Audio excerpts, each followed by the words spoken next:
Alrighty. Okay, let's get started here.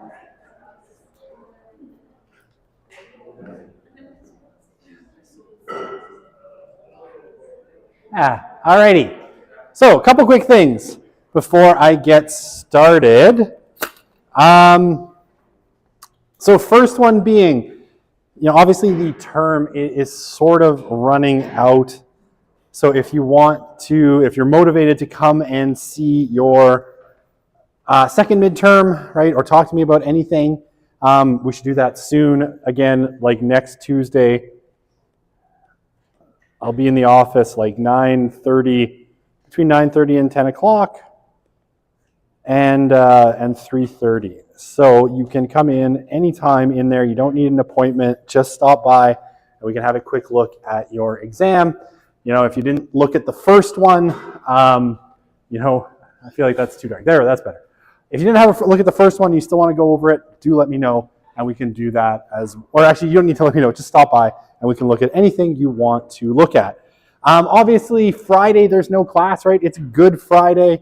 I'm sure I don't have to tell you that. So it's Good Friday. So don't come to class. The buildings are all locked. I won't be here. Who knows where I'll be, but I won't be here.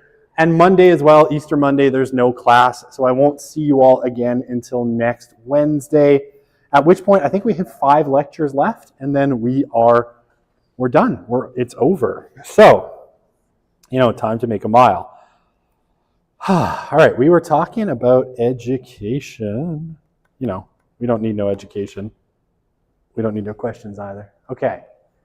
And we ended off on this slide, right? We were talking about subjugated knowledges, right? The way that the education system privileges certain kind of knowledge over others. And credential inflation, the fact that increasingly things like your undergrad education are worth less and less as more and more people get them, leading people to say things like, today the master's is the new bachelor's. So, just when you thought you were out, they pull you back in. You thought your undergraduate degree would be good enough, but now you need a master's degree to really get that great job out of school. Okay, so from the conflict theory perspective, other things that are important about the education system. So this top one comes from, Pierre Bourdieu. So he's a Marxist. He's a Marxist scholar from the middle to kind of he's still alive today, but he's middle part of the 20th century. And basically, one of the things that Bourdieu says about schools is that they foster and punish lack of cultural capital. So what is cultural capital, right? So cultural capital is a term by which Bourdieu means your ability as a person to basically navigate the cultural environment in such a way as it yields to you and you get what you want out of it. So education is both built on cultural capital and imbues cultural capital. So education is both a result of and a source of cultural capital. So one of the things that conflict theory scholars will suggest about education is first that the whole education system, is bourgeois in its origins, right? So it comes from that middle class perspective. So immediately it disadvantages people of lower socioeconomic class. Now, how does it do that? According to Bourdieu, basically, the education system is principally run by people that themselves went to university or teacher college or whatever, right? Every teacher in Alberta has a 4-year or maybe a 6-year degree. If you're from Ontario, right, you did a 4-year degree and then you went to 2 years at teacher college, right? All of these sorts of things. So fundamentally, it's the educated middle class that runs the schools. And what Bourdieu says is that brings in educated middle class values into the school. So that teachers expect from their students that their students will also mirror those middle class values. So things like Valuing literacy, valuing education, in a good in and of it, as a good in and of itself, right? With no need to explain why it is ultimately valuable. And things like politeness, certain ways of speaking, right? Proper English or French or whatever that's expected in the education system. So basically, teachers expect people to come with a certain form of cultural capital, and they reward students that are similar to them, right? That have similar kind of cultural backgrounds, communicate in the same way, have things like the same politeness as the teacher does, and the same kind of sense of values. So those students are rewarded, poor students are punished. Education, according to Bourdieu, also imparts cultural capital. And basically, think about it this way. Have you ever seen someone, and I heartily recommend against doing this, but after they've graduated from their undergraduate degree, right, on their email signature, it's like, Tom Smith, BA, or, increasingly, anyway, that Tom Smith, BA, right? Or they put that credential into their email signature, or BSc or BSc engineering, whatever it happens to be, right? Why do people put that? Or, if you're an engineer, you put PEng, a lawyer, you put whatever lawyers put, JD, Juris Doctor. If you're an actual doctor, the kind that you put on your airline ticket so they know you're a doctor. Not my kind of doctor. I always put Mr. on my airline tickets because I never want. Is there a doctor in the house? No, not a useful one. I can't help you with that heart attack. But if you have pressing questions about sociological problems, I'm your man. So like I said, not the useful kind of doctor. But why do people put that? It's a form of cultural capital. It marks you out as having a sort of status, right? And education imparts that status. I think I told you that joke. How can you tell if someone went to Harvard? You don't need to. They'll tell you, right? Same thing with University of Toronto. Someone in a conversation yesterday actually said, University of Toronto, the Harvard of Canada. To which, and I should probably shut off the recording to say this, I said, oh, do fuck off. I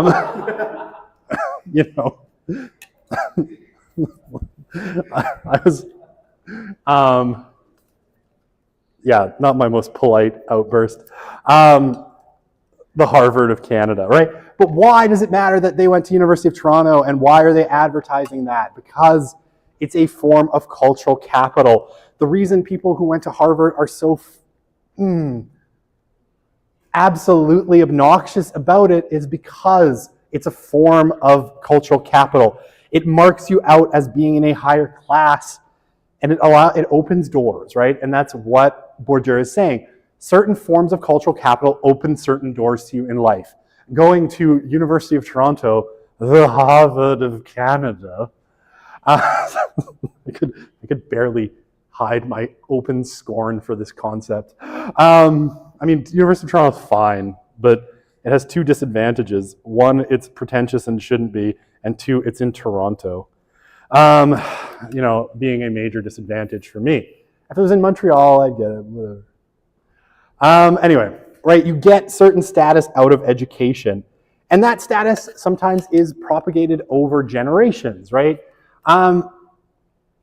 It's difficult to acquire, right? Going to Harvard is really hard. Going to university is less, like just any university is less hard, but it's also less valuable, right? Going to, University of Alberta or Calgary is less hard than going to University of Toronto, apparently. And therefore it is less valuable. One of the reasons Harvard and Yale have such, high cultural capital is because of the low entry rate, right? It's something like only 3% of applicants to Harvard annually get in, which means that it's very selective and therefore really, really you get a lot of capital out of attending that particular place. So that's cultural capital, right? It's hard to get, it's expensive, and it marks you out in the culture as being more valuable, and it opens a bunch of doors, right? And this is why people, will pay $100,000 to an education consultant in the US to try and get their kid into, a year, by the way, to try and get their kid into Harvard. Because once you have that cultural capital, no one can take it away from you. Much as I try to deride Harvard and Yale and University of Toronto, right? They do carry a certain je ne sais quoi, which is French for I don't know what. And once you have it, it can't be taken away, right? And you have that door open to you forever. Again, just think Suits, right? Just think the show Suits, if you must. It's not a very good show. My daughter's currently obsessed with it. I don't know why. But why do they only hire from Harvard at Pearson and Spector and whatever? Don't remember the name of the law firm. I care this much about this. Why does it matter, that they only hire from Harvard? Well, because they're getting only the top of the top in terms of the legal tradition. Okay. So that's cultural capital. We're done with that. Pedagogic violence, right? Again, this is Bourdieu's term. Oh, I put an X on his name here. Should have no X, apparently. Bourdieu's term for basically the way teachers kind of use shame in particular, right? Shame and credit, basically to punish, and discourage deviation from the dominant culture, right? So basically what Bourdieu is saying is the education system is meant to instill the values of the dominant culture. Anyone who doesn't follow that, right? Anyone who speaks differently, right? Who has, if you speak differently, write differently, you don't use proper English, for example, in a class, you're going to get, say, an F or a D or a lower grade, right? You might be shamed by the teacher. If you act out or express views that aren't part of the dominant values. If you say Shakespeare sucks, he doesn't. Shakespeare's awesome. But if you say Shakespeare sucks, right, you can be punished by the education system and through teachers. You're given less advancement, you're given less good grades, you're maybe given detention, right? This is what Bourdieu calls pedagogic violence. And basically what Bourdieu says is that pedagogic violence requires that students be treated as docile bodies. The goal is to turn people into docile bodies, people who follow rules and instructions. That's what the education system for Bourdieu is meant to do. It's kind of to turn you into the perfect subject of capitalism, right? So that when you go off to work, you do what your boss says, just like you've been doing what your teacher says since you were in kindergarten, right? Or preschool. You become a kind of docile and easily manipulable body through what education does, right? So it's all about, because we're talking conflict theory, right? It's all about conflict theory's boogeyman. That should be an I. Capitalism. Must say capitalism with Russian accent. Okay, terrible Russian accent, by the way. Okay, so, right, it's all about reproducing capitalism. Okay, again from Bourdieu, right, reproduce it. The education system is part of, this is symbolic, that's not Bourdieu, that's someone else. I forget who. I thought it was Bourdieu, but no. This is symbolic interactionism, right? Okay, so what does the education system do according to symbolic interactionism? Well, one of its roles is to reproduce the existing stratification system, right? And again, if we want to talk Harvard, what does Harvard do? Harvard produces elites, right? Harvard makes elites. What does, pick a random, let's Ohio State University do? Well, it creates not elites, but it definitely creates kind of middle class. Let's say it probably generates the middle class. Trade schools generate the working class. And, below that, high schools, generate kind of the lower working class and the poor, right? If all you do is stop at kind of that level. So what we say, and again, the reason that, and this just came out recently, right, that they were talking about this, apparently, I think I mentioned this in this class before, apparently to get your kid into Harvard as a what's called a legacy now requires a donation of something in the range of about $2 million, right? That's how much it's going to cost to get little Timmy Jr. into Harvard, right? Why? So, why do you want to pay $2 million to keep Timmy at Harvard? Well, because if he doesn't go to Harvard, if he goes to Boston College or Boston University instead of Harvard, well, he's not going to be one of the elites, is he? Right? Again, I was telling you about the sociopaths that attend Duke University, chanting, if you can't go to college, well, that's fine, at least you can go to state. It's this kind of system of reproduction of certain social classes, right?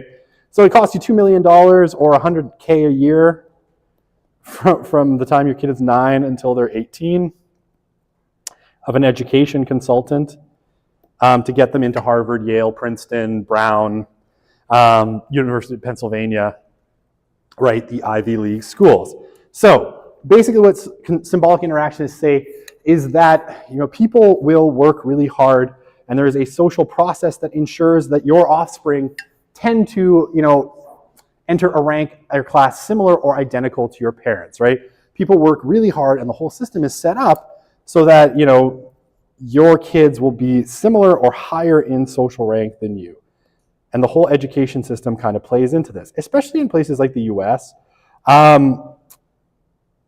where if you live in a nice neighborhood, you'll go to a nice school. If you live in a poor neighborhood, you'll go to a less well-funded public school.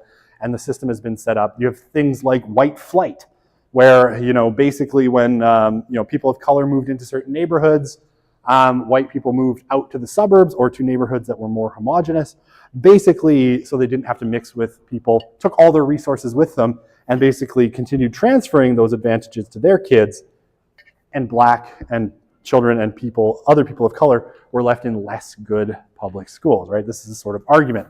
And yeah, consistently we find in the research that social supports are part of how class advantage is transferred, right? So the fact that, let's say, for example, if you're middle class,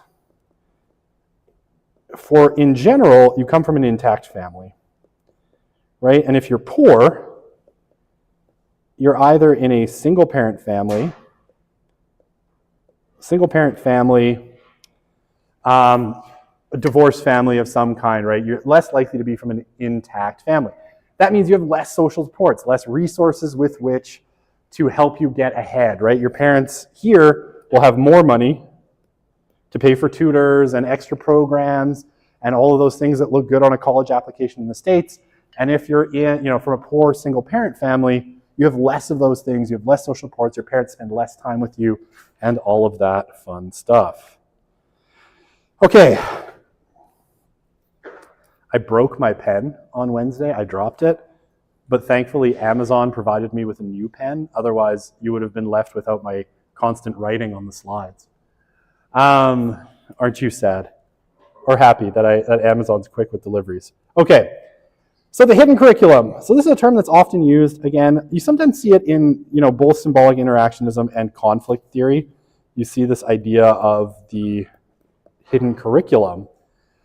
But basically, the idea of the hidden curriculum is that there are certain ideas that are put into the curriculum that are often kind of not explicitly sort of stated. Now, so if you've been paying attention, and maybe you haven't been because maybe it's not relevant to you at this point in your lives, but right now, right, Alberta has been trying for the better part of 5-6 years to figure out a new social studies curriculum, right? So the Alberta Social Science curriculum, not the Alberta SS, but the Alberta Social Science curriculum, right? There's been a big pitched battle over it, right? Because when the NDP were the government, they had pitched a social science or social studies curriculum, that had all sorts of references to residential schools and Indigenous people right from kindergarten. The UCP came in, they didn't like that, so they redid it, and they had all sorts of what you might count as Western Civ, the glories of Western civilization kind of built into the curriculum in ways that weren't fully age appropriate. And now, they've redone the curriculum again, and now it's going through the public consultation process. And a lot of what that battle is about the hidden curriculum, right? And the hidden curriculum is all about values. What values are built into an education curriculum that aren't stated? Now, usually this is phrased in such a way as it's the hidden curriculum advantages certain groups and disadvantages others, right?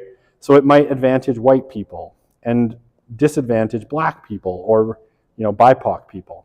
And how would it do that? So what's the kind of argument there? So things like starting to tell the history of Canada, in the 1600s, right? That the history of Canada starts in the 1600s with, Cartier. What is the hidden curriculum part of that? Well, part of it is, that if you start telling the story of Canada or the United States, right? A lot of stories of the United States start with Georgetown or the arrival of the Pilgrims at Plymouth Rock in Massachusetts.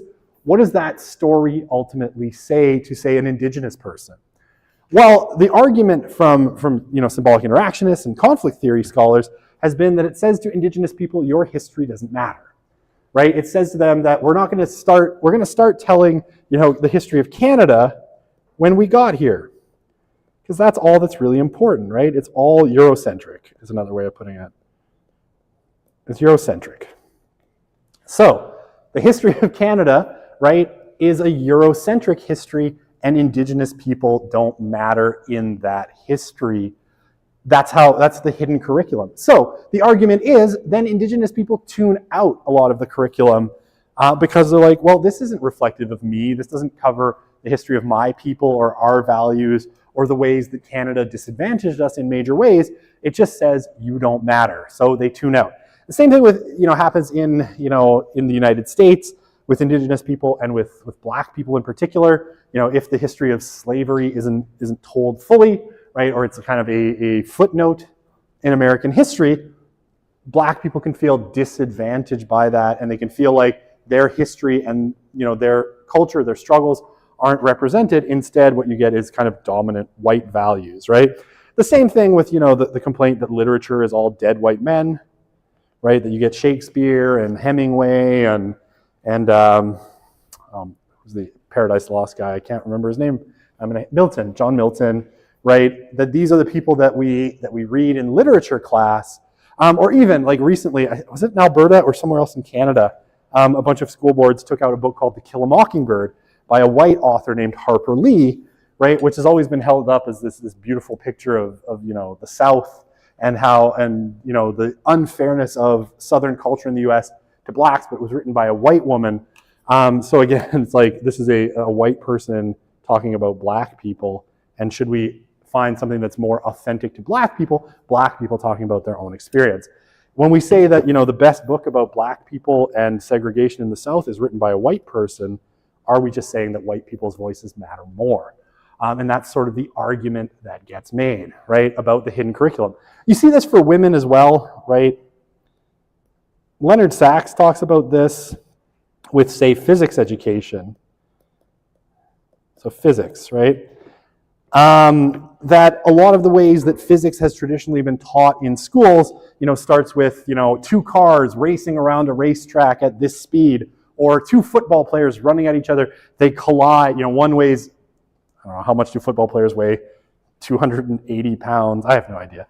I don't watch football. I think it's boring. Anyway, badminton. Now there's a sport. No, I'm kidding. Badminton is a pretty great sport, but I don't watch badminton either. It's all about pickleball for me. Right, it's taught in such a way, like two football players, one weighs 220 pounds, the other weighs 230. They're moving at, how fast do humans move? I don't know. It's a terrible example, and to get out of it somehow. They collide, what's the force of that impact? And Leonard Sachs says that this, in a lot of cases, is part of the hidden curriculum, right? It's phrased in such a way as to interest males, right? Males are more interested in sort of those kinetic things in sports, in race cars, and all of that. And if you want to interest women, you should teach physics in a different way. But we don't, because there's a hidden curriculum that's ultimately, male in its orientation. So that's, the hidden curriculum in all sorts of ways. All right, there's nowhere left for me to write on this slide. Erase all ink. Okay. Concerted cultivation. So, concerted cultivation, and especially as contrasted to sort of free cultivation.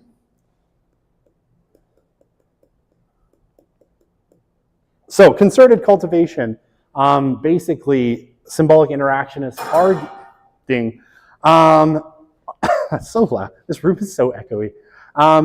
That concerted cultivation is a particular middle-class parenting style where basically, if you came from the middle class, you know this, right? You direct your children's time to activities that prepare them for success in school, right?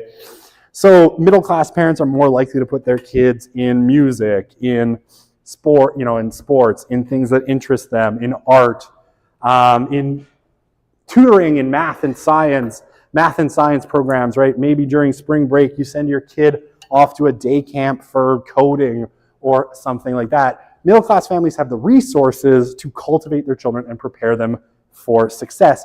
And they do so in a concerted way, right?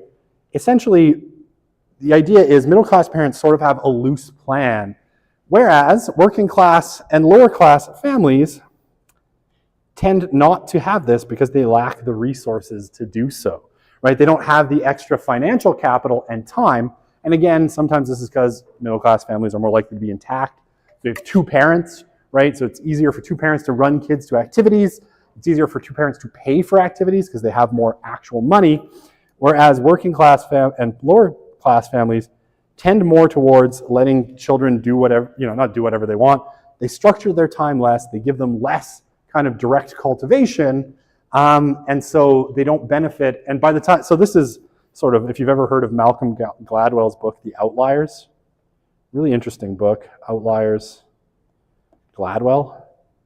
You might have heard the principle, the 10,000 hour rule, 10K hour rule. And basically Gladwell says that it takes 10,000 hours to get good at a task, right? To master a task. And so he did this big study in the book Outliers, and he's like, what's the connection between, what makes people who succeed, right? Those people who are outliers, the people who really succeed in life, people like Bill Gates, what makes them different? And he says they put in 10,000 hours to master a task before everyone else did. So the example of Bill Gates, right? In the case of Bill Gates, he had a computer lab in his school, computer lab in the 1960s, when no one else did. So by the time he hits the 1980s, and you get the computer revolution, and IBM comes to him saying, we need an operating system to compete with Apple. IBM comes to him. Bill Gates has already put in that 10,000 hours, while everybody else is trying to catch up, right? Everybody else is just trying to learn how to code. Bill Gates already knows. So he succeeds where other people don't. Why? Because his mom was on the PTA at the school, and she was like, we should get computers for our school. Computers are the next wave. They got computers. He learned to program. He also had people like the janitor would let him in on Saturday to go to the computers and practice, which is kind of crazy. But he ended up way ahead, right? Whereas other people were out playing in the fields and, throwing a frisbee, doing what kids do. Bill Gates was coding, and that's why Bill Gates became, fabulously wealthy. And that's basically what concerted cultivation is.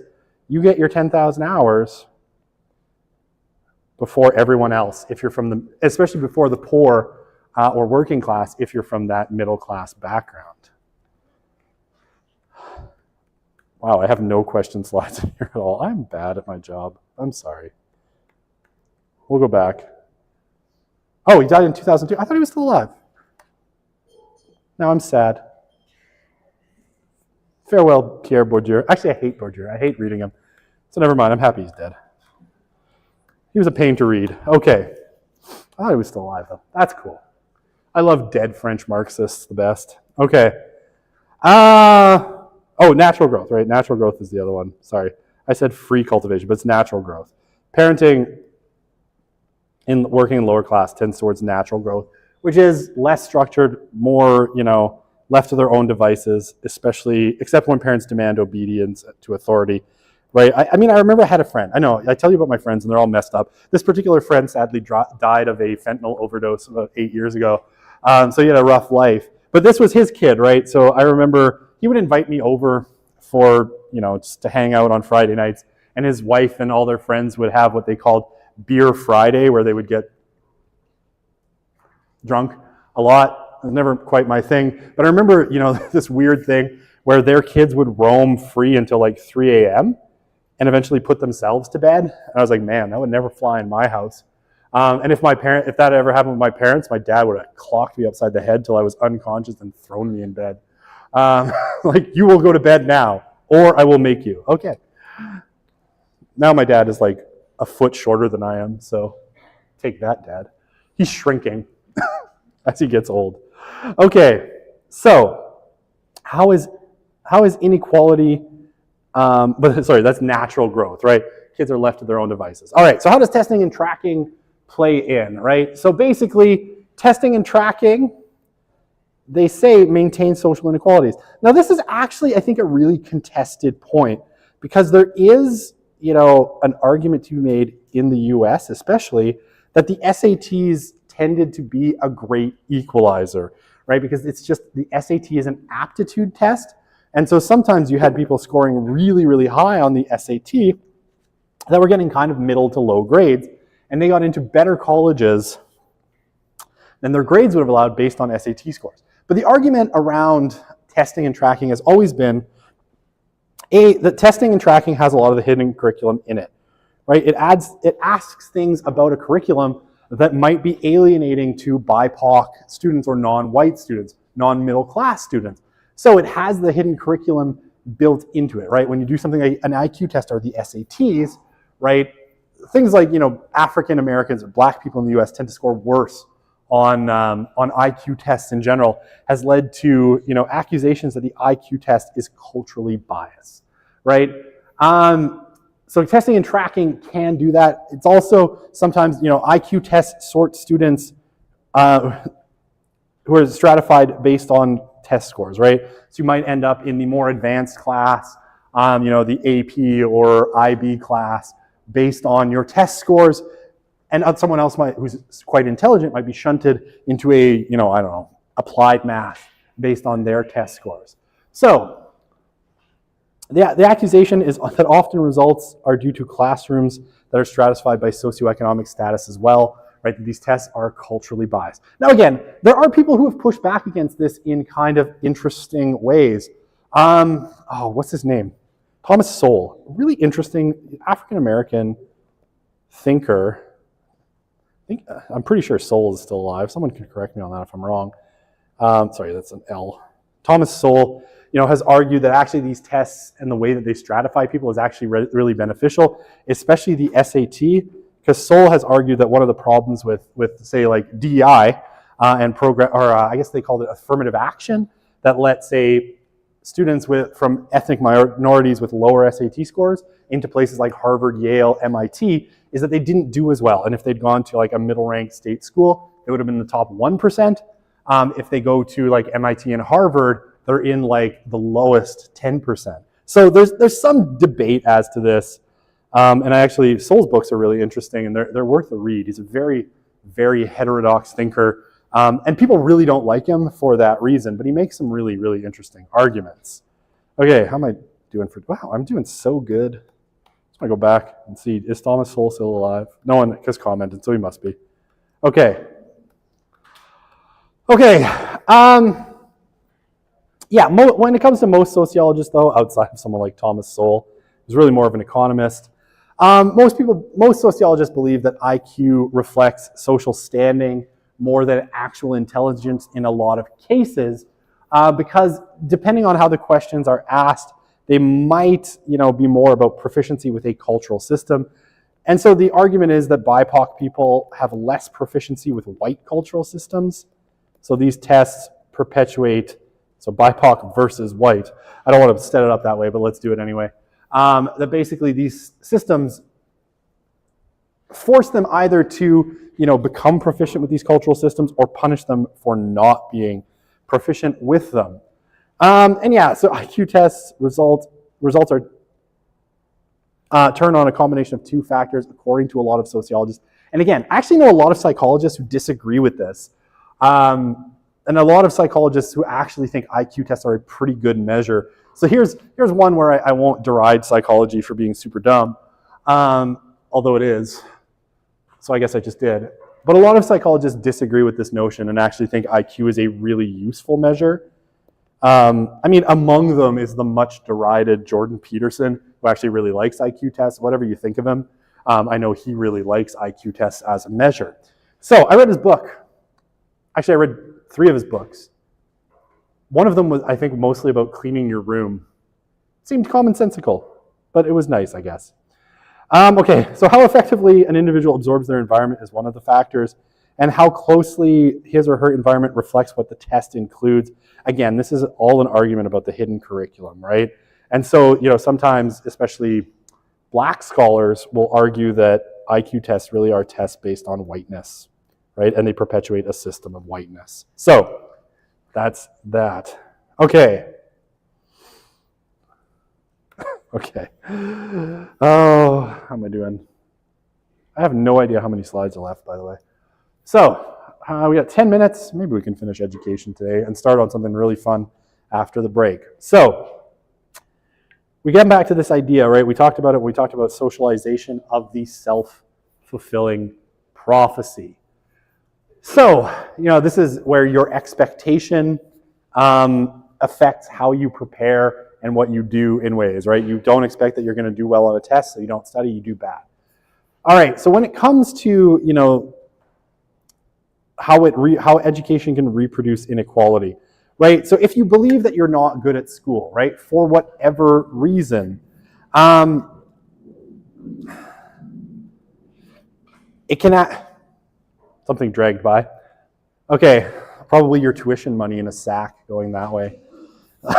It's probably old President Bill Flanagan off to buy himself lunch. The big bag of your money. Okay, sorry, I shouldn't deride a guy who is ostensibly my boss. I love you, Bill Flanagan. You're the best.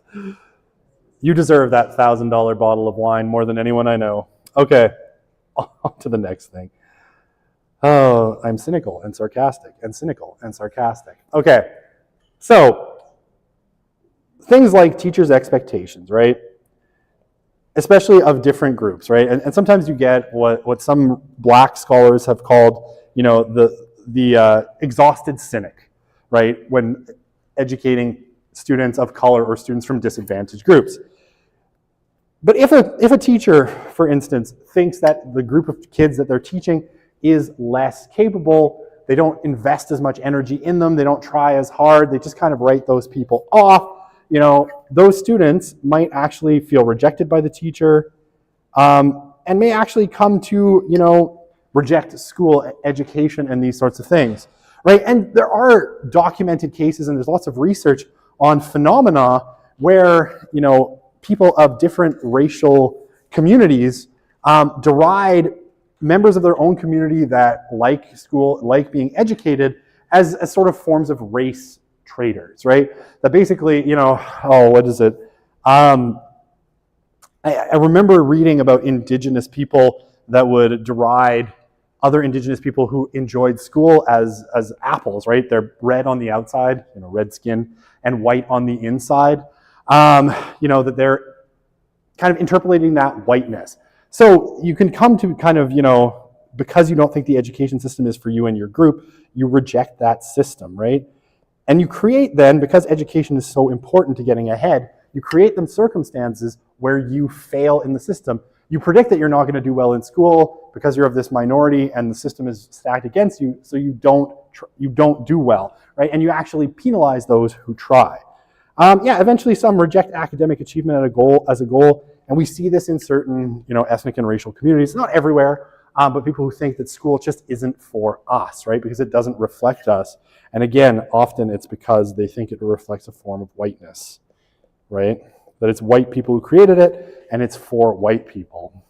Discipline problems ranging from apathy to disruptive behavior to illegal behavior can result from that, right? Especially if you feel rejected by teachers and you're having trouble forming good bonds with teachers and other classmates, you will tend to move to antisocial peers and antisocial behavior, right? And we know this from kind of our theory backgrounds. Okay.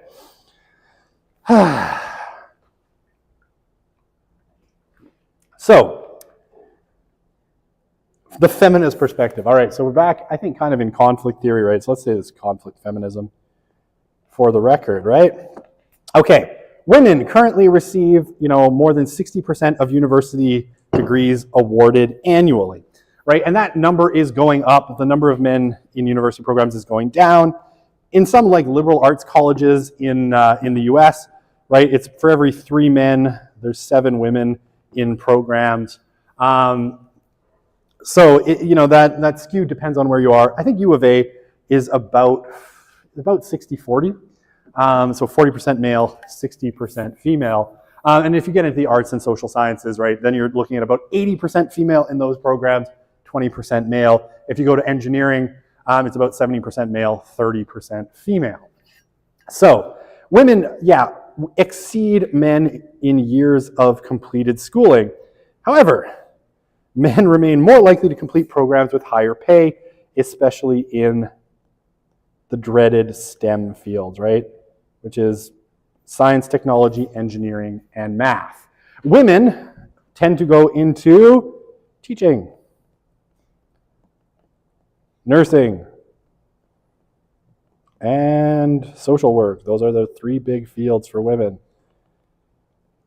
Now, these are all well-paying positions. They're just not as well-paying as these ones because from an economics perspective, they're non-scalable, right? So basically, you can only teach so many students in a year, right? Your classroom can only have so many kids. And because they typically work for the state, women don't have the ability to negotiate like, I want $8,000 per student directly into my pocket. That's not how it works, right? You get a salary. Whereas, if you create a new technology, a new pharmaceutical, you can get super rich, a new app or whatever, you can get super rich because you can scale them, you can increase the number of people using them, and all of those things. So the program that men go into tend to be higher paying because they're scalable, and women's typical fields are lower paying because they're non-scalable. Okay, so the feminist argument, right? So selected university degrees by age, right? And we see that for a bachelor's degree, right, when it comes to younger people, women are earning more. It's a little bit less in the medical field, so at 50 to 64, it was less. It was more 50-50 there. Medical degrees, today, way more women are getting medical degrees than men, and it was way different in the past. Men outnumbered them. Master's degrees, today it's slightly more women. It used to be slightly more men, or kind of close to 50-50. And doctorates, today is about 50-50. And here, I guess that was 2011. It's gone up a little bit. It used to be much more male skewed. So women are performing really well in education, but not getting the pay. Now, okay, and again, this is STEM. We see basically in terms of STEM, many more men are getting STEM degrees. Many fewer men are getting social science degrees. And then, the other categories are basically similar other than health. So that would be nursing and medicine, where there's fewer men and more women. Okay, so what does this all mean? I guess I'm on to Indigenous people. The typical argument for feminists is that the education system is biased against women and, all of their socialization, right? You remember that BBC video from the beginning of the course, right? Where it's like you gave little Sophia a dolly to play with. The argument from feminists is that by basically socializing young women in with softer toys in a more domestic or compassionate kind of way right from when they're young, you're disadvantaging women, right? You're basically telling women that they belong here in the social sciences and humanities and not here, right? And that was what that whole video was about, right? If you gave a girl a robot to play with or building blocks, she would end up, in STEM fields, and then she would have access to these much more scalable, much higher wage positions once she graduated from school. So feminists will argue that it's socialization, right? Feminists, it's socialization and the hidden curriculum that keep women out of STEM, and the hidden curriculum. And, sometimes what's called the frosty climate, that the men in these, in the STEM fields treat women in an inappropriate or cold way and discourage them from being in the lab. And I'll tell you one very quick story and then I'll let you go. Have a great long weekend after that. A few years ago, there was a Nobel laureate that ran a lab in the UK. He was male, and he was at a forum of women scientists And he made the comment that, women in the lab were good for 3 things. You fall in love with them, they fall in love with you, or you criticize them and they cry. And this guy got fired from his job even though he had tenure. But this is what's called the frosty climate, right? That women aren't welcome in elite fields of science because the men who are there, don't know how to deal with them and deride them and don't value the same things. And that makes women not want to go into STEM. All right, we will have a great long weekend. Remember, no class on Friday or Monday.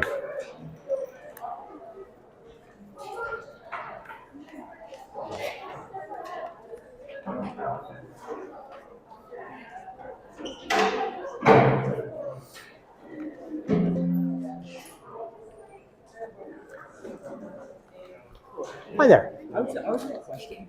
Of course. So, what's like the further sociology classes looking like? 'Cause I was registering for classes this morning, and Okay. I was looking at it yesterday. So my mind